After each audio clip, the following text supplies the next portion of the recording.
कोई भी रेफ्रिजरेंट जब आपके कंप्रेसर में इन होता है ना, तो इसका टेम्परेचर पहले से होता वैसे इंक्रीज है, लेकिन इसका सिर्फ क्या चीज डिक्रीज होती है, प्रेशर कम होता है। हमने कोई भी साइकिल को चलाने के लिए जाहिर है हमने उसका प्रेशर बढ़ाना है, प्रेशर बढ़ाएंगे तो उसका साइकिल चलेगा। ठीक है, अब आपने क्या करना है, कंप्रेसर सिर्फ और सिर्फ इसका क्या कर रहा है, प्रेशर को इंक्रीज कर रहा है। जो हमारा रेफ्रिजरेंट होगा वो गैस है, हमेशा ये बात याद रखना, जो आपका रेफ्रिजरेंट होता है वो गैस को कंप्रेस करता है। अगर यहाँ पे गैस को वो कंप्रेस ना करे, बहुत से आपके वेपर एब्जॉर्प्शन सिस्टम है उनमें आपका पंप लगा होता है, वहां पे उनका कंप्रेसर नहीं होता। अगर यहाँ पे आपका कंप्रेसर में आपका लिक्विड आ जाए तो आपका कंप्रेसर जल जाएगा।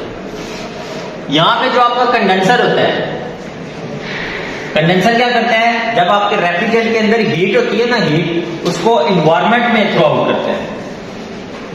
अब जो आप कह रहे थे ना इसमें पंखा कैसे लगता है, वो टाइप होती है कुछ कंडेंसर की, कुछ फोर्स टाइप कंडेंसर होते हैं, कुछ नेचुरल टाइप कंडेंसर होते हैं। फोर्स टाइप कंडेंसर आपने वाटर कूलर का कंडेंसर देखा है? क्या होता है, उसके साथ फैन लगा होता है ना, या फिर आपने डीप फ्रीजर वगैरह का या एयर कंडीशन का उसके कंडेंसर के साथ फैन लगा होता है, वो फोर्स टाइप में आ जाता है। फोर्स टाइप में ये चीज जब आती है ना, तो ये क्या हो रहा होता है, ये लिक्विड में चेंज हो रहा होता है।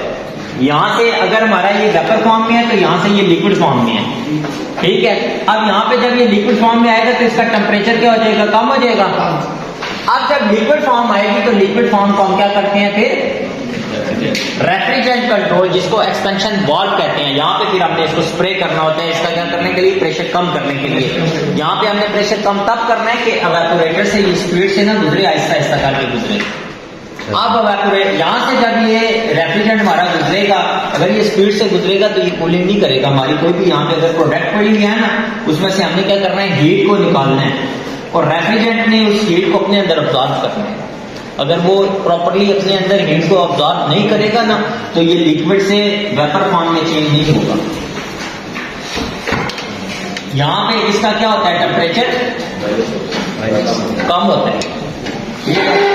यहां से जब आता है तो टेम्परेचर क्या हो जाता है, इंक्रीज ज्यादा हो जाता है। अब यहाँ पे क्या होता है, इसका टेम्परेचर इंक्रीज है ना, ठीक है। जो यहाँ पे आता है तो टेम्परेचर क्या होता है, हो जाता है। ये दोनों एक दूसरे के उलट हैं। अब यहाँ पे देखें, इधर लिक्विड पे है और इधर भी लिक्विड, यहाँ पे भी वेपर, इधर भी वेपर। सिंपल है, ये दोनों लिक्विड से वेपर फॉर्म चेंज कर रहे हैं और ये दोनों सिर्फ इसका प्रेशर इंक्रीज कर रहे हैं।